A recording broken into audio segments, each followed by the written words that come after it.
Welcome back to the podcast. I'm your host, Jeremy Miller. Every week, I chat with fascinating people from all walks of life in order to bring you knowledge, inspiration, and insight. If you enjoy the show, you can support it by subscribing, leaving a review, and sharing it with a friend. This is the Jeremy Miller Podcast. Dear Lord, we just thank you for this day, God. We just thank you for this opportunity to use the voice that you've given us to be able to impact, to be able to inspire, and to be able to teach and educate other people out there that may be where we were at 3, 4, 5 years ago, and in a place where they're looking to grow, looking to run farther, faster than they ever have before. God, I pray that you would just give me the right questions to ask Jeremy, to be able to extract as much possible out of him in this hour that we have together. And I pray that you just use this show to deeply impact the people that listen to it. We thank you for these opportunities that we get. In Jesus' name we pray. Amen. Amen. Quick question about prayers. I've never been a big prayer kind of guy. My family just wasn't like that. Yeah. Do you just wing it, or do you have that thought out beforehand? I mean, there are specific things that I think about beforehand, like we were downstairs and you're like, do you have the questions? I'm like, no, God's gonna give them to me. Kind of joking, but kind of serious. Yeah. Because there's verses in scripture and all of that's ask and it will be given to you, seek and you will find, knock and the door will be open to you. And then there are more verses on the power of prayer.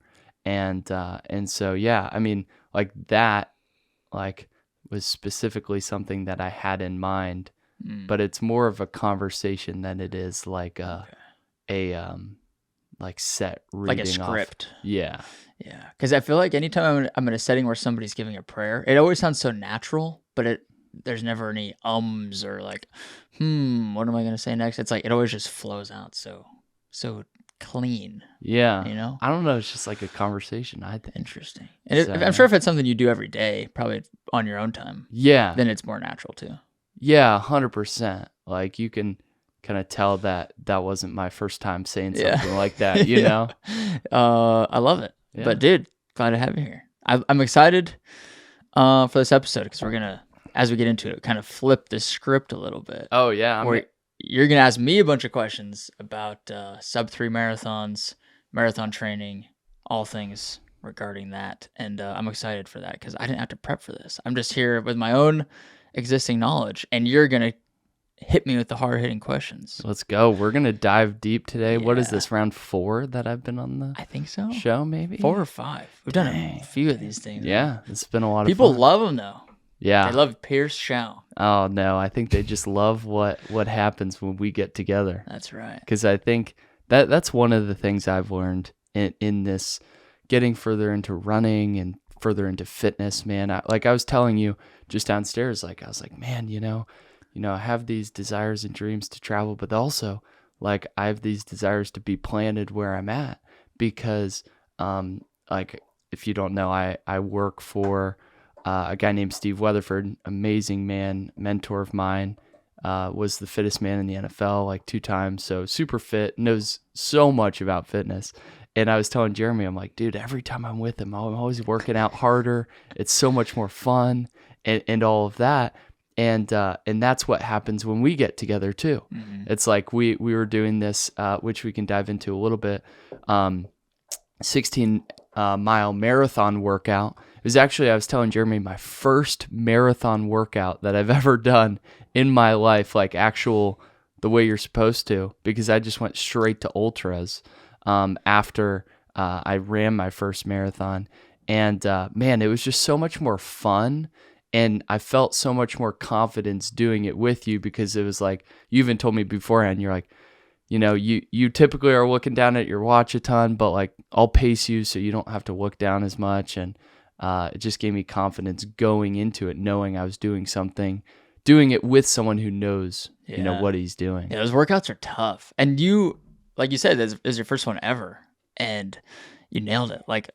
Our last mile Well, I'll just say what the workout was first, and then I'll say how much you crushed it. The workout was 2 miles easy warm up, and then we had 6 times 1 mile at 650 pace, so right on sub-3 pace, and then a 1 mile float recovery at about a 720 pace. So 6 times that, so 12 miles of like good effort, high heart rate, high paces, and then a 2 mile cool down. And the first 5 sets, we were like right on the dot of like 650. We actually negative split each one, so a little bit faster. And then the last mile, I was like, all right, clearly you're feeling good. Let's just send it. And you ran, I think it was 616. Yeah, was what we like hit. That. So like to finish the first workout like that you've ever done, finishing with a 616 mile at like the 14th mile was pretty impressive. Obviously, 16 miles is very different from a marathon. But the fact that you have that much energy and that much juice left to push that fast at the end of a big workout like that, and the first one, I mean, we're like 2.5 weeks into training. Well, I think it's fascinating too. Just that's the power of the zone 2 training and getting in miles. I mean, I think I saw a post you made the other day, and it was like the secret to getting better at running, run more. And it's like so true and so counterintuitive.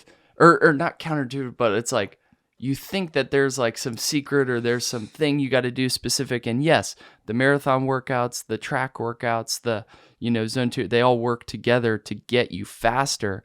But what I'm finding more in running and fitness and anything is literally just to get better at something, you just have to do it more and more and more. Yep. And you don't have to do it perfectly, but if you just do something more, you're going to get better at it. So it's so simple, but yes, that's something that... Yeah, and people ask me that about like content, like how do I get better at making content? Like you asked me that, and I give the same answer to everybody, is just make more content. It goes for anything. Like if you want to be a better like parent, I'm not a parent, maybe that's a bad example. If you want to be a better friend, then spend more time around your friends. Like, because you learn.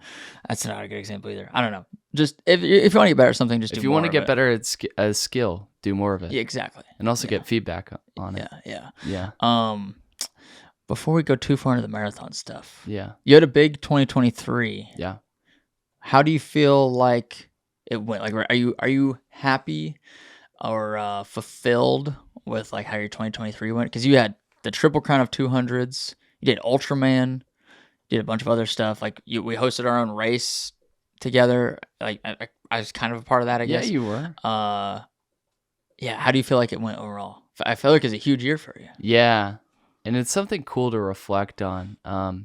Jesse Itzler talks about this concept called a misogi, and it's a like Japanese water purification ritual or something. There's this whole process, but essentially how he's taken it and applied it to his life is every year he creates and decides on a year-defining experience, something that's going to push him, something that's going to challenge him, that he'll remember for the rest of his life.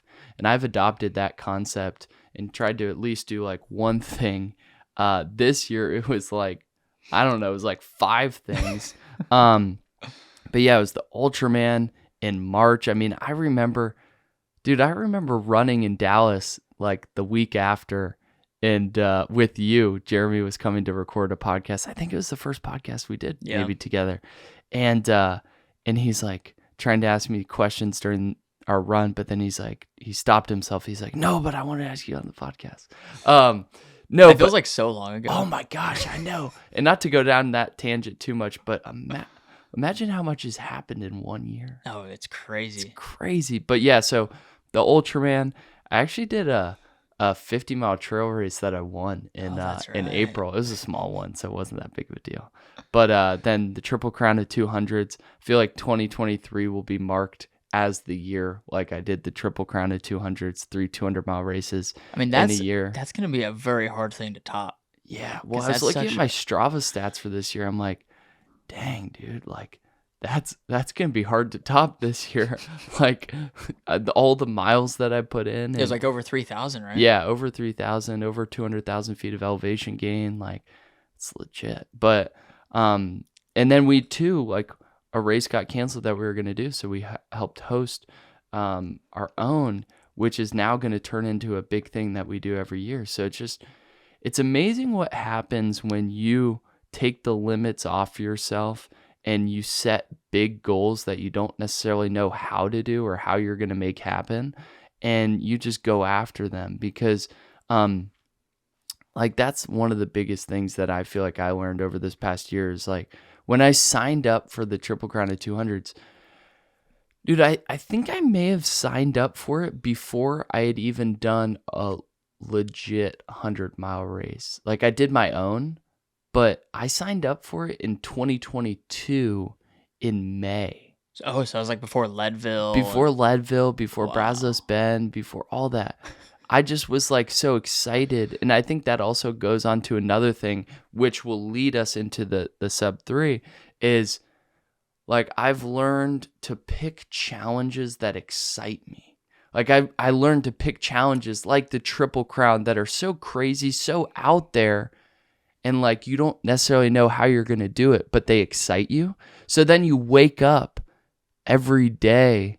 I mean, some days you wake up and you're like, oh man, but like you wake up most of the time and you're like, oh my gosh, I'm working towards this big thing that I don't know how to do, but I'm like fired up that I'm in pursuit of it. Yeah. And I need to be dialed in. For me, something I've learned about myself is if I don't have goals that excite me, like it can be so easy for me to just kind of like coast. Yeah. And I don't want to coast. And so, that's a huge thing from this year. But yeah, I think especially as this is in January, I don't know when this is going to come out, but like, think about this. Like I don't know. I don't know how to sum it up into words, but so much has changed in the last year. Like, so take that almost as evidence of like, man, what can change in a year if I actually commit myself to putting in the work, to doing the things, just to making the next right step that I know how to. And so, yeah, it was a great year. I mean, not to go with like out, ups and downs. And I mean, you were there when I almost quit at Tahoe, like came closer than ever to actually quitting a race. It's hard for me to talk about. Like, I don't want to say that, but it's embarrassing, but it's the truth. I almost quit. And I was even talking to my cousins over the holidays of like, man, can you imagine? I almost quit and all that's come out of not quitting. Yeah, I think one of the coolest things for me seeing you almost quit, one, I remember that you're human. I'm not a machine. Yeah, there's as much of a machine as you are a human. And I think that gave me a lot of reassurance that like, damn, this stuff's hard. And even for somebody with an iron mind like Pierce Showe, this stuff's hard. Like it was 100 miles in. I mean, you ran 100 miles, so it's not like it didn't do anything. But the first 100 miles of the Triple Crown of 200s, I was like, he ain't gonna quit yet. But yeah, it was cool to see that and see like for me it was a tangible way to see how powerful our minds are, because clearly your body could have kept going because it did keep going. Well, and think about this, and I'm pretty sure we've already talked about this on the podcast, so I won't spend long here, but I finished Tahoe 200 barely. It took me 87 hours. It was hard. It was everything.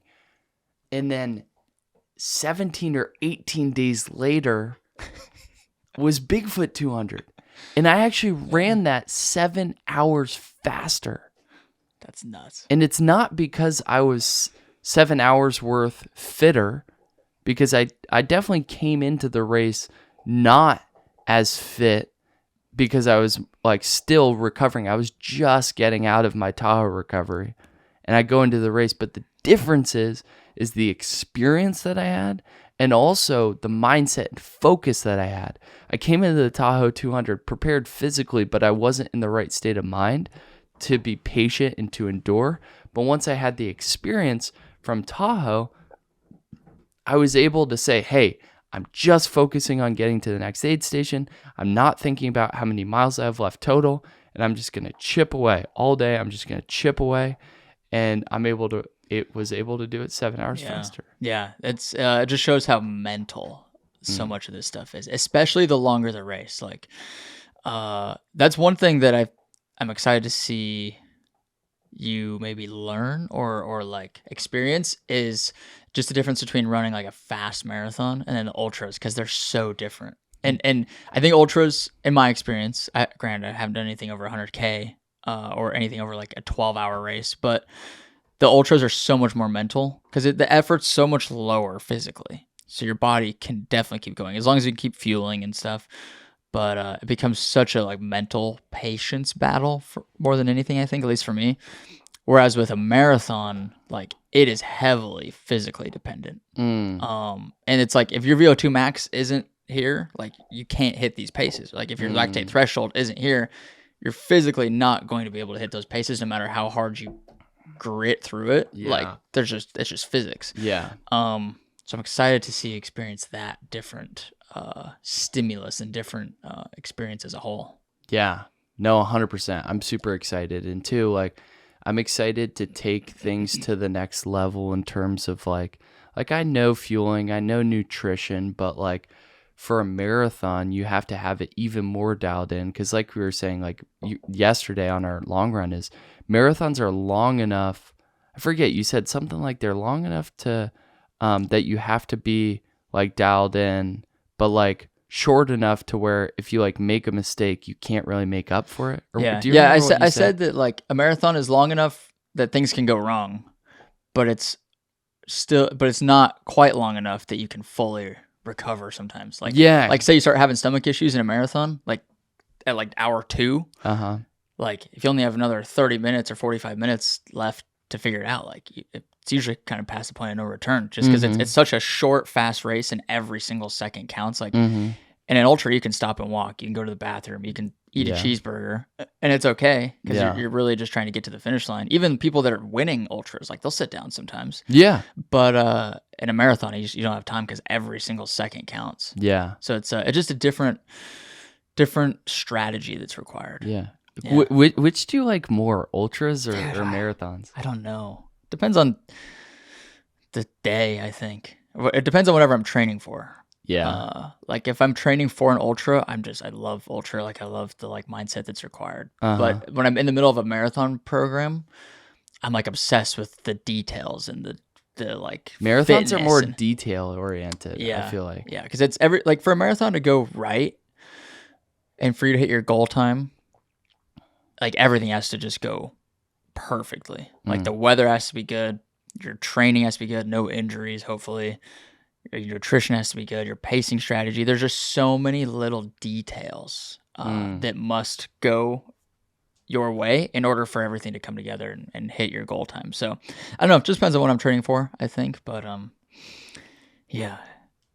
After like yesterday's workout, do you feel like you kind of are getting more of a taste of, well, way before we go too far into that, what is the goal for 2024? Like 2023 was huge. What are you most excited for 2024? Oh, that's a good question. You always ask me this question, so I'm asking you. What are you most excited for? 2023 was a year that was focused on distance. It was like, how far can I go?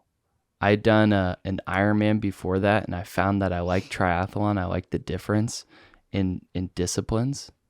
And I was like, oh, well, can I do an Ultraman?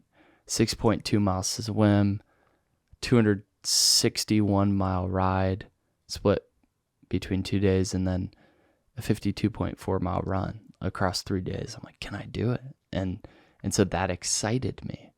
And then same thing with the 200s. It's like, man, has anyone around my age even done this? Like, is that even possible? And I figured for sure it was possible, but just didn't think anyone had really tried it and gone after it. And so that's what excited me, going as far as I could possibly go. And then, so after that, I'm like, man, I really do like the 200-mile distance. After Tahoe, I did not. But after I started to like make some shifts and changes, like I really did enjoy it. And same thing with the Ultramans. Like, I don't know, I feel like that is kind of like my favorite space to be in, is like the really long stuff. But then I was thinking about this year and what I wanted to accomplish. And sure, I could, basically capitalize on the fitness from last year and the distance to, do the Triple Crown and Cocodona, so like the Grand Slam this year.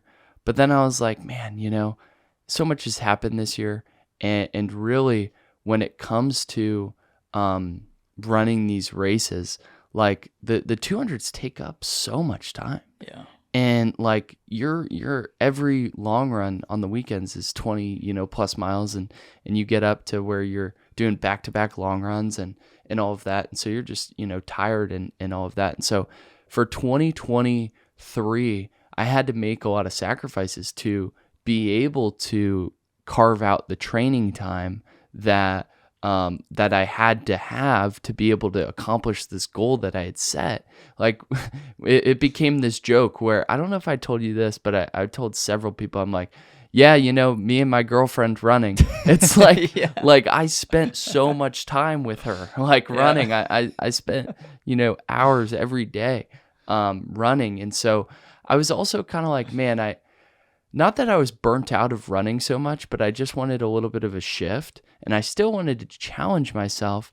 And I was like, man, I've done all this fast stuff. Like I've proven to myself that I can do fast stuff. So why not try and do fast? And You mean far stuff? Or yeah, sorry. I know what you mean. Yeah. I've done all this far stuff. Why don't I try it doing fast? Thanks for correcting me.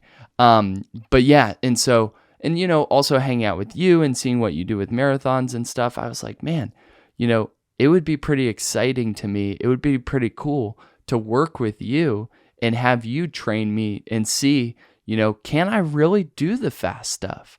Like, can I really, be both good at really far and also really fast? And so, I think it was a combination of me wanting to be able to train for something without having to honestly spend so much time doing it, while at the same time trying to figure out, like, how fast can I really go?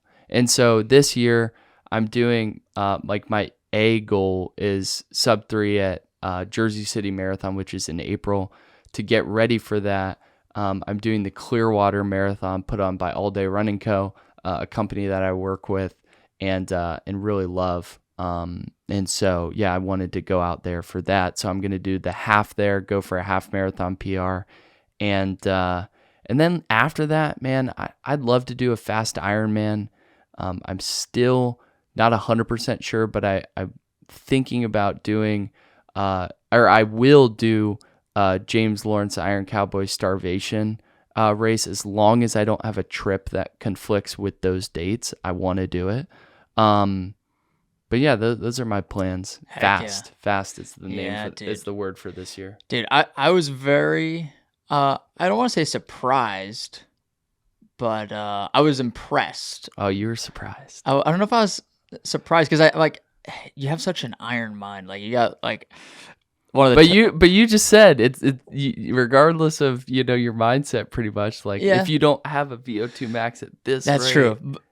But I guess, like you said, there is something to all the miles you've done, all the Zone 2 training you've done, that even though you weren't doing speed work, you're still able to go fast. And I think if you think of like general running fitness as like a pyramid, I think I've heard Peter Attia explain it this way, is like the base of the pyramid is your Zone 2, like your very easy conversational Zone 2 training. If you don't have a strong, wide foundation to your pyramid, Zone 2 training, then your peak can only be so tall. Like, your VO2 max and your lactate threshold can only be so high. If you don't have a strong base. And so you clearly have a strong base. And so I think that's why you're still able to go fast, is because even though you don't do a lot of that like lactate threshold, VO2 max stuff, you're still able to get up to that because your base is so established and so strong. So I think there's definitely something to like the hours and hours of Zone 2 training. But going back to what I was going to say is I was just impressed with, like, this is the end of week 3 of training together. And you crushed a 16-mile workout, and every other speed workout I've given you've just demolished. So it's been impressive to see that you can go from doing a 4-day race with obviously no speed. Well, and too, real quick, not to interrupt you, but I would be impressed and surprised too, or I was too. I mean, surprised and impressed, because, like, you saw me at Tahoe 200. The Tahoe 200 pace, the 200-mile pace, is not impressive. Like, it's not like you see someone running 200 I mean, unless maybe they're the pros, you're kind of like, oh, they're not running that fast. Yeah. But they're just going so far. And so like I post these videos of me running during a 200-mile race on my Instagram, and it's hilarious to look back on it because it's like, oh my gosh, I remember this moment feeling like I was pushing so hard, but I wasn't moving fast at all. But yeah, like, so to go from that to actually like running super fast, it's like, wow. Yeah. Okay. Dude, that's how I felt yesterday after I saw the videos that Drew took while we were running. Because like when you're going 650 pace, like you're moving, like it's not jogging. Mhm. Like you're going pretty dang fast. And then you see a video of it, and it just looks like you're just out for kind of a regular jog. Yeah. And it's so weird. Yeah. The like perspective in your mind. But yeah, what do you think is gonna be the hardest part about trying to hit this sub-3? And I will say, a goal is to qualify for Boston. Yeah. So probably like sub 255, Yeah. 254, somewhere in that range, depending on the cutoff. But Yeah, I'm kind of saying like, Yeah. oh, my goal is sub 3, but internally my goal is sub 254. dude, after yesterday's workout and just seeing where we're starting with still another 3 months of building, I think it's very realistic. Let's go. Yeah. So the biggest challenge, man, I don't necessarily know. I think maybe the challenge of the unknown, because I haven't really run, I haven't run, 10 miles, 13 miles, let alone 26 miles at a fast pace, really. So I think Clearwater will be a great testing ground of like, man, okay, I'm going out there for 13, like let's rip it. Yeah. So actually just like all the components that I don't know about, which is why, I'm so grateful to have you in that you can kind of tell me what to plan for, what to prepare for, all of those things. And then maybe too, like, I feel like I'm like, whatever you give me, I'm going to do the training. I'm going to be consistent with it and knock out the workouts, but maybe just like timing up fueling and timing up, like the amounts and hydration and all of that, because it does have to be so in line. Cause like, if you're in a marathon and something happens with your gut, you're screwed. Yeah. If you're in a marathon and you have to go to the bathroom and you're trying to like run a sub-3, you're screwed. Or at least I would think. If you start having stomach issues, things like that. Cause like one thing I've asked you about is like, oh, I've noticed when I've run fast marathons, like something in my digestion just gets like a little wacky. Yeah. And you're like, okay, well, you probably need to actually eat, a little bit longer before your track workout. Don't just like run right after you've had, a gel or, dates or whatever you end up having. So I think maybe if I had to distill it to one thing, it would probably be the fueling and hydration. Yeah, fueling is huge because it's like you're at some point in a marathon, you're gonna go through your glycogen stores. Like they'll be depleted, and so you have to fuel during a marathon if you're really pushing the pace. And so yeah, we'll get all that dialed in. Let's go. Is that where we should start with this? The first question. Well, actually, let's flip the script. I have a couple of questions I want to ask you before that to really get into it. So. Okay. First, take us back to like, when did you first set the goal to run a fast marathon and why? It's a good question. My first marathon was the BPN marathon. It was like the first kind of private one that they hosted here. Yeah. And so I registered for that, and I think it was just because I wanted to qualify for Boston. Like it's like everybody knows the Boston Marathon. Yeah. I think How did you hear about it? Because like I feel like now we think everyone knows about it, but like we didn't then. Yeah, I think just watching videos on YouTube and like as I got more and more into running, I just felt like I heard everybody talking about running a sub-3 and qualifying for the Boston Marathon. And I think obviously like the bombings in 2013, I think it was when that was, like that really put Boston Marathon on the radar of everybody for not great reasons, obviously, but it made people at least hear about the Boston Marathon. So Mm-hmm. it just seemed like a really cool thing to go do. Mm-hmm. And like growing up, like my mom did half marathons. She did like one marathon, but she did like 20 half marathons. So that was wow. like pretty inspiring. She never did them fast, but I like asked her like what her times were and stuff, and I was like, okay, she could do it in this time. I feel like I could maybe do it in like sub-3 or something. Yeah. It was a kind of a delusional goal, I think, to like try and go and run sub-3 when I'd never really done anything like that. Mm-hmm. But yeah, so What did that training block look like? dude, it was terrible. I didn't know anything about anything. I think my peak mileage was like 44 miles, which was way too low to try and run sub-3. What do you need to be at? I would say at least 50 miles a week consistently. Like 50 to 60 seems like a pretty good range for most people. Mm-hmm. I think my peak mileage, I think it might have been like 48. It was in the 40s. And then I did a speed workout every week, but it was way too short. It was like a 1 mile warm up, and then it was like some 400s or 800s, like nothing ever, no threshold runs, no like tempo, anything like that. It was just all like high intensity VO2 max stuff on a track that I just like kind of made up on my own, or would like just pull from random stuff on the internet. Mm-hmm. I think a lot of it too is I didn't work with a coach, Mm. and I feel like I push myself way more when I have a coach. Mm. And so I was like, I would write my program and I'd always adjust it on the day. I'm like, maybe instead of 6 miles that I had written for myself, I'll just do like 4 because I'm kind of tired. So I think that's a big part of it. And then Following a script is so important for me. Yeah. Like I said, like you give me the workouts, I'll hit them. Yeah. But like if I came up with my own workouts for myself, there's that. And then there's too that like debate of like, okay, am I doing too much? Am I doing not enough and stuff? So I've found my fitness level is just exponentially increased as I've had, coaches for triathlon, for 200s, for marathons. Yeah. That's huge. And then didn't know anything about nutrition. I would take gels, but probably not enough. And I definitely didn't carb load. I thought carb loading was a myth. Like because people I thought were just like making fun of carb loading. Yeah. And it was like some thing you do in like the 80s or something. Yeah. That people used to do, but turns out it's a real thing. So tell me why carb loading is so important and where it comes into effect. So I was kind of talking about like glycogen stores. Yeah. During a long run, basically your glycogen stores, that's just when you eat carbohydrates, your muscles store like water essentially and store glycogen in your muscles. I'm not a scientist, so don't take this too seriously. But from my understanding, your muscles store, it converts the carbohydrates into glycogen, and then your body can use that as fuel, and that's stored in your muscles, and I think in your liver too. And then once, like when you're running fast enough, your body will switch from fat burning to glycogen burning or carb burning.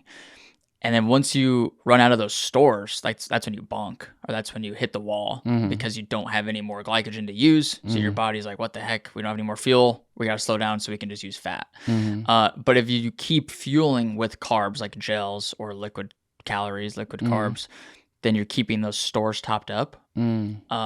And then you can just continue to use those carbs basically. So that's where carb loading comes in, is you're just topping those stores up, those glycogen stores essentially. And roughly it's different for everybody, but most people, your glycogen stores last for like 60 to 90 minutes at like a really high intensity effort.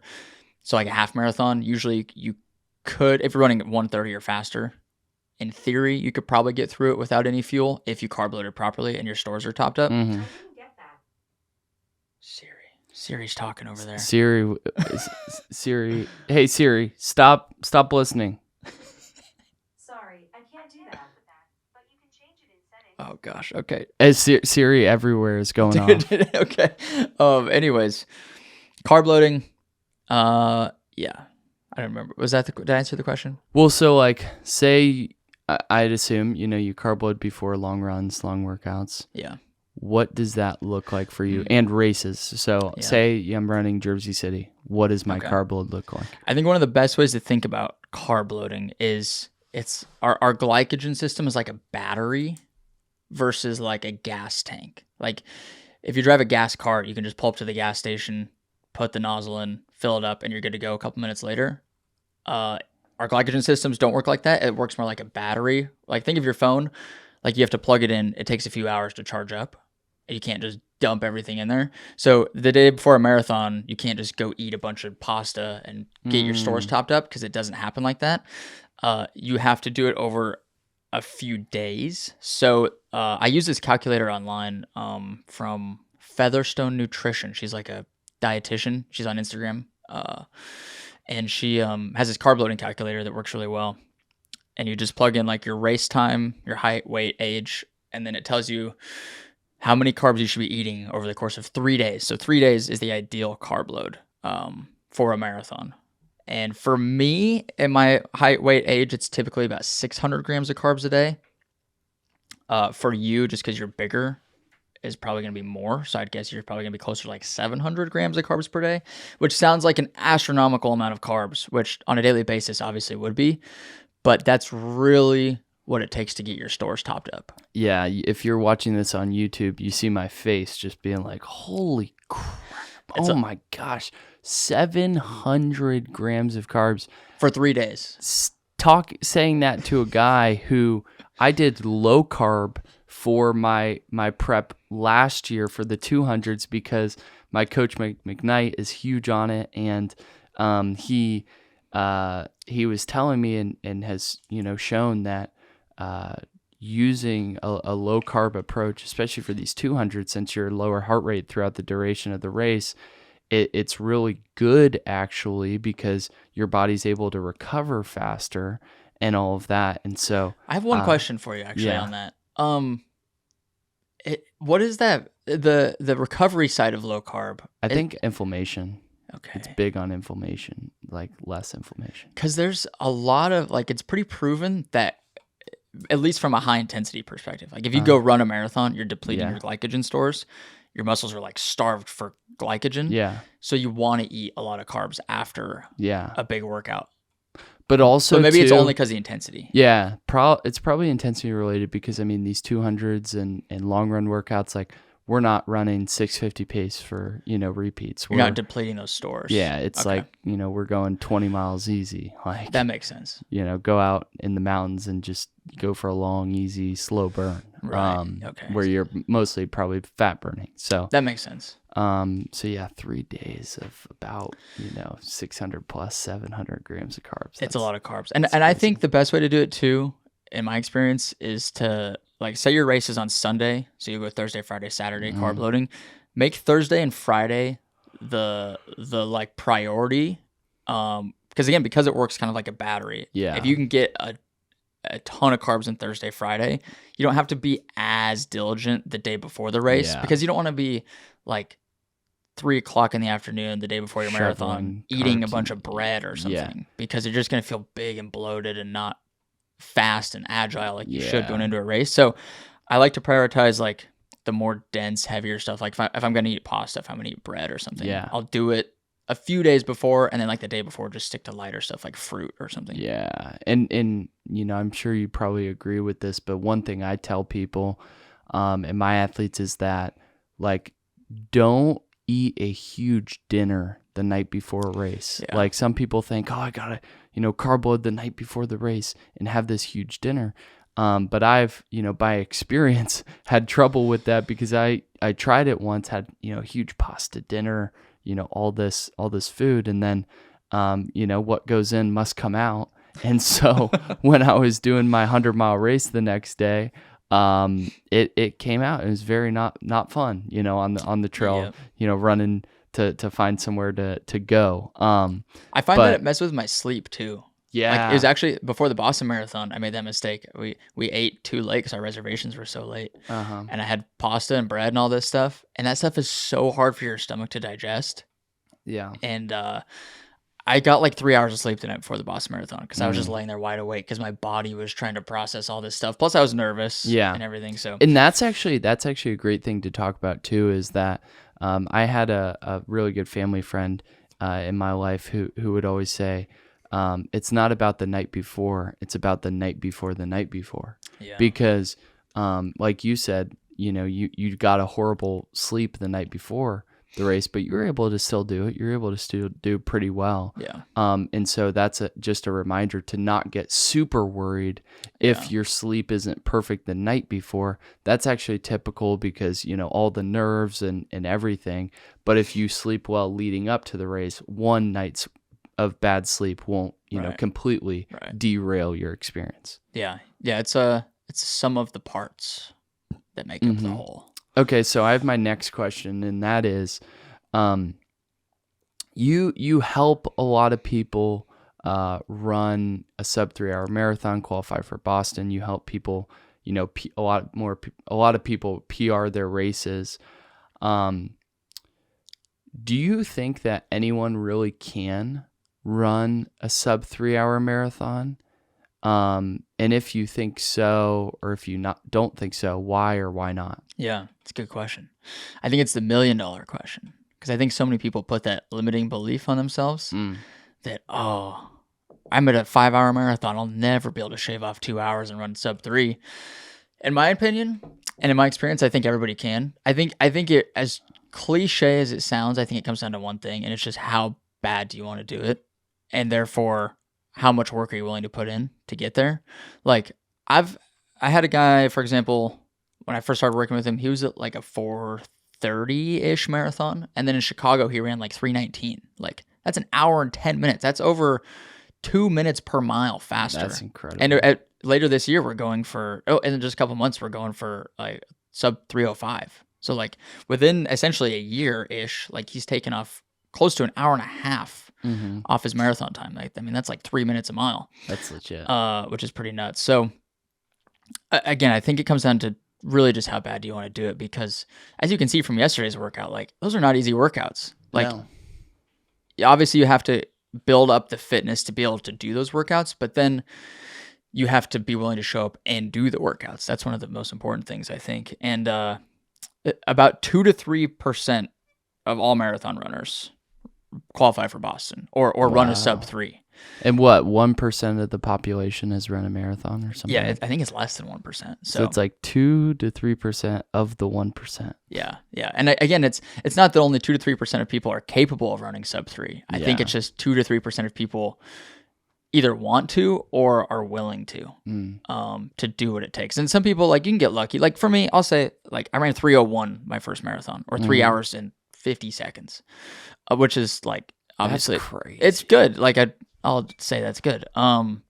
Especially with how terrible my training was. Well, also too, you probably didn't take into effect, like, fitness is so cumulative that, you were an athlete all your life growing up. You played hockey, you did other things. So like when you started getting into that, I know you biked a lot too. Like that's one thing, is just because you don't run doesn't mean you can't be good at running, or that the other things that you're doing won't help you become a better runner. Exactly. Yeah, it's some people it might take one try to run sub-3. Some people it might take 10 tries or 10 years. But I truly think, and the cool thing too is your VO2 max that's required to run sub-3 is roughly like 54. It's like low 50s. And the human average population, I think, is like around 40 VO2 max. And there is some genetics at play. Like some people, they genetically just cannot go higher. But that is probably such a small percentage of the population that they can't get their VO2 max up that high. But again, the average person also doesn't exercise every day or doesn't run frequently. Yeah. And they're still somewhere around 40. Yeah. So if you exercise, you do just a little bit of work. Like getting your VO2 max into the low 50s is not, I don't want to say it's not that hard, but it's doable for sure. Couple quick questions about training. So say, I want to run a sub-3 and I don't run that much, maybe a couple miles a week, 10 miles a week. How long do you typically advise people to spend training for a marathon? If I just want to, do pretty good, but, it's not like I want to run sub-3, like I just, want to get a marathon done. Yeah. I mean, if you want to just complete a marathon, you could probably go do it without any training. But if you want to do it and not have it be a complete sufferfest, I think minimum 3 months. Yeah. Like if you've never ran in your life, probably 4 to 5 months. But if you like do some running occasionally, you like do maybe some other kind of fitness Yeah. stuff, I'd say like 4 months on average is more than enough time to Okay. get ready to go complete it and not completely die Yeah. and have it just suck the whole time. Yeah. Say I run, maybe 2 miles, 3 miles, 2 to 3 times a week, and I'm coming to you and I'm like, hey, I want to run this marathon. How fast are you going to ramp people up in terms of mileage? Yeah, it's a good question. I like to do, I don't have a name for it. I don't know what it would be called, but the 3+1 build up is where you do 3 weeks of roughly the same mileage. So say you start at 20 miles a week. So 20, 20, 20, 3 weeks in a row. And then you have a deload week. Say you go down to like 10 or 15 miles. And then you take 10% of that 20 mile week. So whatever, 10%, 2 miles. So then you go 22, 22, 22, deload to like 15-ish. And then take another 10% of that 22, whatever that is. Do that for 3 weeks, and you slowly just build up 10%. So you do everything in like a month block, basically. So 3 weeks of the same mileage, 1 week deload, then you bump up a little bit. And that it's very tedious, especially if you're starting with lower mileage. Yeah. But I think that's the safest way in terms of like reducing your risk of injury. Yeah. So like for you, like if somebody looked at your Strava right now, they would not follow that because we went from like 10 miles because you weren't running much up to like 20 to 30 to 40. This week you hit close to 50, I think. That's like very atypical just because like of your experience already. Like you just did 200-mile races. So obviously you can handle running 50 miles a week. But and even for you, like I doubt we get above 60 more than like a couple of weeks because the intensity is so high and you don't need to for a sub-3. Like obviously you got this big aerobic foundation. Now it's just spending more time with higher intensity stuff. Yeah, because that's more important than just getting miles in. At least for me. And it's all about percentages too. Like because the intensity is so high with the speed workouts and like the long run workouts, like you can't do that much. But we still want to maintain that like rough 80-20 or 70-30 ratio of the intensity to like the high intensity stuff to the zone 2. So we want to probably average like probably like 1 to 3 hours a week of high intensity stuff. So you're still going to be running like 8 to 9 hours a week roughly, but with about 1 to 3 hours of those being high intensity. That's a lot different than 15 to 20 hours a week. Yeah. I mean, it's ultras and Ironmans and all that is like a full-time job, or at least a part-time job. Where a marathon is still time consuming, but like, I mean, it's roughly an hour a day. Yeah. Yeah. 100%. I know you kind of hit on it a little bit with the way you ramp people up, but what do you feel like is the biggest cause of injuries for people in running? I think it's a combo of two things. One, just overtraining, like ramping up mileage or intensity too quickly. So just overtraining in general. And then 2 is lack of strength training. I think you can maybe get away with a little bit of overtraining if you have a really strong body from strength training because your body can tolerate more. But that doesn't mean you're not overtraining. So I think it's a combo of both. I think that the strength training obviously should be like the foundation of a lot of just running in general to prevent injuries. And then just being more intentional with how you're building up and making sure you do take an occasional deload a week. Make sure you take like, you don't have to, some people don't rest at all. Like Mitch Ammons, he rests like once every 2 months basically, like takes a rest day. I think most people should take at least 1 rest day a week. If not, if you're newer, probably 2 rest days a week. Yeah. Or like an optional rest day, I think is important to have. Like just having the option, like, okay, my body's really feeling beat down. I should take a rest day. But if you're feeling good, then go run. But yeah, I think just a combo of overtraining and then not strength training. Yeah. Got you. Or not enough strength training, maybe. That's good. That's something I've noticed too, is like strength training has definitely helped me stay injury free despite, just overreaching in so many different ways with, pushing mileage, pushing, time spent training, ramping up quick. Yeah. Like if training has helped a lot. Like if you took 2 people and they started at the same spot, this is such a simple analogy, I guess, but you take 2 people starting at the same fitness level, same mileage, one person strength trains, one person doesn't strength train and then they increase mileage at the same rate, the person who doesn't strength train is going to get hurt way faster. Like it's just such a simple concept, but like strength training is like you might be overtraining a little bit, but you might have that buffer because you're strength training. Yeah. So let me ask you this. Like, what does your typical workout split look like on a weekly basis? Like, what's your routine like? If I'm like training for a fast marathon? Yeah. If you're training for Sub-3, what does, how many days are you strength training? How many days are you running? What types of runs are you doing? Yeah. Just walk us through like an average week. Yeah. I like this reverse role of the podcast, by the way. Yeah, it's good. Dude. Let's start with running. Typical would be a Monday easy run for roughly an hour. So however many miles that is for you, roughly an hour of easy zone 2 running. Tuesday would be a speed workout. So roughly like 60 to 90 minutes of a total workout, with some like intervals, like classic ones like 10 times 800 meters or 8 times 800 meters, or mixing in some threshold type stuff. So like 3 miles at your like half marathon pace. Okay. So for the audience that doesn't know what threshold is exactly, how would you describe that? Threshold is basically, maybe I'll answer that after I go through the schedule. Okay. Well, wait on that because it's a big answer thing. Okay. Wednesday would just be another like hour easy run. Thursday would be an hour easy run. Friday would be maybe a little bit shorter, like 45-minute easy run.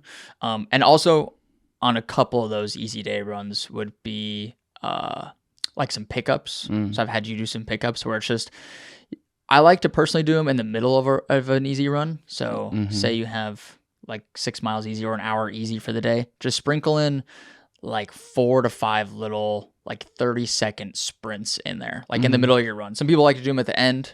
That's fine. But I like to do them in the middle. Why is that important? Just because it helps with the turnover in your legs. Like if you're like, this from ultra training, if you're only doing zone 2 all the time and you're just running at that same cadence, the same effort level, you just kind of get stuck in that cruise control. And so I think it's important to be able to run at your easy pace and then quickly be able to just turn your legs over and pick it up to like your half marathon pace or your 10K pace or something. It's just for 30 seconds and it's going to get your heart rate up for a couple minutes at the most, and then you're just back into zone 2. So I think that's important. And that's usually like 1 to 2 days a week. I like to put those in. Okay. On the easy days. And then Saturday would be a long run. At the beginning of a prep, it'll be more just long, easy runs, like 13, 14, 15, 16 miles, whatever, like working up from like 90 minutes up to like all the way to like a 3-hour easy run. And then 1 to 2 times a month would be like a long run workout like we did yesterday. And typically how I'll structure it is in like the 3 to 1 blocks I was talking about. So week 1 would be just easy run. Week 2 would be this is a long run, sorry. So week 1 would be a long easy run, just say 14 miles. Week 2 would be similar distance, but a fast finish. So like you do 14 miles, but you finish the last 4 of those fast, like whatever effort level that is, like, or whatever pace it is, just push the effort. So like you're basically sprinting the last 4 miles or as hard as you can. Like your marathon pace the last 4 or ideally, faster than that? Ideally getting to at least your marathon pace or faster for the last few miles. Week 3 would be like the workout we did yesterday with like intervals within the long run. And then week 4 would be a deload. So back down to just say like 10, 12 miles easy. That's kind of what that would look like. And then strength training. Do you just repeat that like basically month after month? Essentially. Okay. Yeah. And usually the first month you might only do like the fast finish long run just because you're easing into everything. So it's not essential to do the long run workouts quite yet. Because you just want to ease into the intensity. But so strength training within the week would be Monday. I usually like to do some sort of upper body. It's like push or pull. Tuesdays, same day as the speed workouts, I like to do a leg day. And I usually like to make that one like heavier with lower reps, heavier weights. And I like to run first in the morning and then lift in the evening or afternoon. And then one thing you can also do is just lift. I like to lift within 24 hours of the speed workout. So like you could lift Monday night, lift legs Monday night, and then do the speed workout Tuesday morning, because you're not sore from that from the strength workout yet. Because usually for me it's like 36 hours after the strength workout when I'll get sore. So your legs will be more tired for sure, but they're not sore yet, so you can still get through the workout with no issues. And then like Wednesday, I usually make optional for strength, just because you've already lifted the last 2 days plus running and everything. So I'll make that optional. Usually if I do, it's upper body. Thursday will be another upper body / optional. Friday night, this is the same thing. So if you have a long run Saturday, it'd be optional strength workout Friday night, like lower body, or do the long run Saturday morning and then leg workout Saturday evening, like we did yesterday. And I don't like to do everything. I don't like to lift right after running. I like to run, give it a few hours to eat, chill, let your body rest for a couple hours, and then go lift. So you build that energy back up. Like what we did yesterday was pretty much how I do every Saturday. Like do a long run, go back home, eat, chill. And then what time we lift? Like 2 or 3? Yeah. 3, and we finished running like 9. Yeah, and that was a pretty intense leg workout too. Dude, we got after it, man. Yeah, and that's the other thing. So on the first leg day of the week, I like to do it heavier, lower reps, and then the second one I like to do higher reps, lower weight, more kind of intense, like higher heart rate kind of thing. So how many days are you running, and how many days are you strength training? It's like 6 days of running and 3 to 5 days of strength? Yeah. Okay. Minimum 3 days of strength. Okay.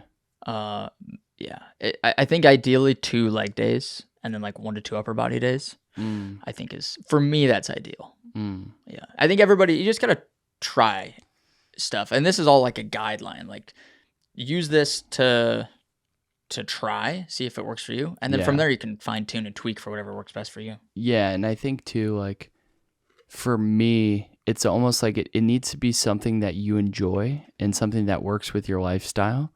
Like, I would not advise someone to do the Triple Crown of 200s if you've got, family, young kids, you're doing this and that, and your wife's not really supportive and on the boat. Like that, it just doesn't work. Like, it's just so much chaos. Like, for me even without having, having a girlfriend or kids or anything like that, it was a lot. I mean, each of those races, you're going out 1 to 2 days before, you're doing all this with getting a car, you're flying back 1 to 2 days after the race takes 3 to 4 days, so you're at 7-8 days right there. And then too, you have the recovery process. Your legs may feel fine within a couple of days of the race, but mentally you're not fully back. So yeah, I think it's really, and that goes into like, it's the races, and then too, just like the weekly training schedule that's something that you found works really well for you, that you can stay consistent with, because it's like the best plan is useless if you don't follow the plan. Yeah. So what's the purpose of even having the plan or hiring a coach or whatever if you're not actually going to follow it? Yeah. The best plan is the one you do. Yeah. And you're consistent with. Yeah. And so, no, that's really good stuff. I did want to hop into. Do you want me to answer the lactate threshold one real quick? Yeah. I'll make it fast. Explain lactate threshold and like tempo and all these intricate words that us ultra runners don't focus on. Lactate threshold, I think, is just as important, if not more important, than VO2 max for marathon training. So lactate threshold is just when you're running, when you're exercising really intensely, your body you're always kind of producing lactic acid at any given point in time, but as you increase the intensity, you're producing more and more lactic acid, and the acidity of that specifically, your muscles just can't handle the acidity. Okay. And that's what makes your legs feel like bricks. They get tight, they lock up, and you just literally can't push anymore because all that acid gets built up in there. There's like a whole scientific deal about the like hydrogen ions and stuff within the acidity. So I won't talk about that. We don't need that. But basically your lactate threshold is the point in which your body can no longer clear the lactate. So then it starts accumulating. So like that's roughly, you can run at your lactate threshold pace. for roughly like an hour or hour and a half, like somewhere in that range. It's kind of similar to your glycogen stores. So like 10K to half marathon, somewhere in that range is your lactate threshold. And I think it's so important, or I don't know where I could go a number of ways with this. The reason you train it, or the way you do train it, is intervals, basically. Like you get your heart rate and you get your pace above that threshold. So you're accumulating all this lactic acid, and then you have a rest period. So your body can clear it out. It gets rid of it. And then you do it again. And you do it again and again and again. And that repetition of building up the lactic acid, clearing it out, building it up, clearing it out. That's what enables your body to get more efficient. It's just like anything else. You just do it more and you get better at it. Your body builds all it up, clears it, and it gets more efficient at it. So how do you determine that pace? You don't really know unless you get it like tested in a lab. Your watch should tell you roughly. But I mean, you can do like lactate threshold tests where you just go push for like an hour and see how many miles you can cover. There's like some calculations you can do with it, but it's roughly your 10K to half marathon pace, somewhere kind of in the middle. Okay. Yeah. Cool. I know we got to. I know we have 4 minutes left because we have to meet with Bree and go to brunch. We get to Jinx. I could do a whole podcast on lactate threshold, and we can't be late for that. We promised her we would be on time because we can't miss our reservations. So or credit cards on file. In the last 4 minutes, there is one. I want to ask you 2 questions. One is going to be, how do you fuel and hydrate before and during running workouts? And then I'll give you, like, at the end, an open-ended question for what advice would you give someone trying to run the Sub-3. So let's start with before and during a workout. How are you fueling and hydrating? Okay. So we went over carb loading. So we'll just skip to like the morning before the race or workout. Yeah. I like to wake up at least 2 hours usually before the workout starts. So let's just say you want to start your workout at 8 a.m. Wake up at like 6. I'll eat something really light. Like yesterday we had those rice cakes from scratch. Like the Morton Solid is really good. Some sort of easy to digest carb source, like solid food. I think it's good to have some solid food. How many carbs do you shoot for? I think those are like around 40 grams of carbs before a workout. I don't know the exact number off the top of my head, but some sort of solid food to have in your stomach. So it doesn't have to be 40 exactly, like 30 or 50 or something around there. I think, somewhere in that range. Okay. And then I'll have a packet of 2 before, because I think that makes a huge difference. Why is that important? It, again, without being too sciencey. Yeah. It just give like the cliff notes. Okay. It helps with vasodilation, opening up your blood vessels. So basically allows your body to use oxygen and blood more efficiently. And then, so I start consuming everything about 90 minutes before. So if our long run starts at 8, I'll start consuming everything around 6:30. And I'll try to eat everything within like a 30-minute window. So 6:30 to 7 a.m. I'll try to have everything consumed. So some sort of solid food, like a rice cake or something. And then the 2 before, and then I'll have 1 to 2 scoops of electrolytes, depending on... So that's like, for me, I use switchback, so 1,000 to 2,000 milligrams of sodium, depending on how hot it is. If like yesterday it was 30 degrees, so I didn't need as much sodium because I'm not going to be sweating quite as much. So I said 1 scoop. If it's hot out. What constitutes hot? Anything above like 60 degrees, I would consider hot for running. So if it's above 60 degrees, I'll do 2,000 milligrams of sodium. If it's a race, I'll probably do like 3,000 milligrams. Why? Just peace of mind. and you're going to be sweating more because your intensity is so much higher. And so, and I've done sweat tests too. So I know exactly how much sweat or how much salt I lose when I sweat, which is really helpful. So you can really dial the hydration in. Okay. Going during, or is that it? And then I'll do, like a drink mix. So like a Morton drink mix or scratch drink mix, some sort of liquid calories and liquid carbs, just to get extra fueling in. How much carbs are in there? I think each one is around 40 again. So the goal is to get around 80 to 100 grams of carbs before the workout starts. Between 6:30 and 7. Yeah, about 60 to 90 minutes before the workout starts. And then right before I start the workout, I'll throw a gel down just so I have... What's your favorite gel? If I'm doing an intense workout, Morton, for sure. If it's like an ultra, then Spring Energy. But So I'll take a gel right before the workout starts, or like even maybe like do the warm-up miles and then take one right before you start the actual working sets. I'll do the same thing before a race. Like if I'm in the start corral, I'll shove a gel down. And then during the race, so again, I think that's crucial to have everything consumed about an hour before the workout or race starts. So you have time to process it and go to the bathroom and stuff. And then during the race, gel every 30 to 45 minutes. So for me, that's usually like every 4 miles or so, or even more frequently. So 30 to 45 minutes, take a gel. And then if it's a workout, the hydration is so dependent upon the weather.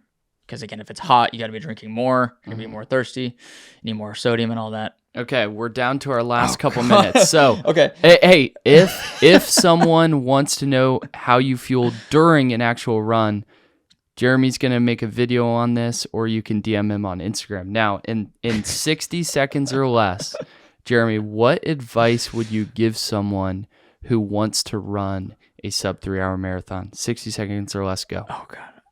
I'm not good at concise answers. One piece of advice to somebody who wants to run a sub 3 marathon. One, make sure it's something you're willing to commit to. If it's something that you're like, it might be nice to run a sub 3, then don't do it, because you're not going to get through the training, because the training is hard and taxing and mentally challenging, mentally really difficult. So make sure it's something you truly want to do, and then just show up and be consistent. I think hiring a coach helps a lot. I'm giving you like 6 different things here. That's okay.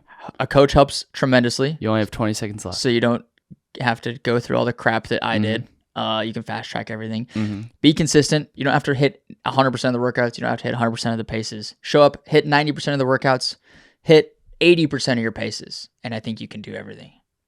And he finished 7 seconds left. Guys, thank you so much for listening to this podcast. We need to get in the car and go to brunch. But if you want another one where Jeremy is answering questions, definitely DM us and let us know. Yeah. How long? This is what? An hour? We got an hour of good information. Yeah. Thank you so much for listening, everyone. And have an amazing day. Go out and get your run in. Beautiful. Oh, welcome to the Pierce Show podcast. Welcome to the Pierce Show podcast. Boom. Thank you, guys. Right. Hold on. We got a second.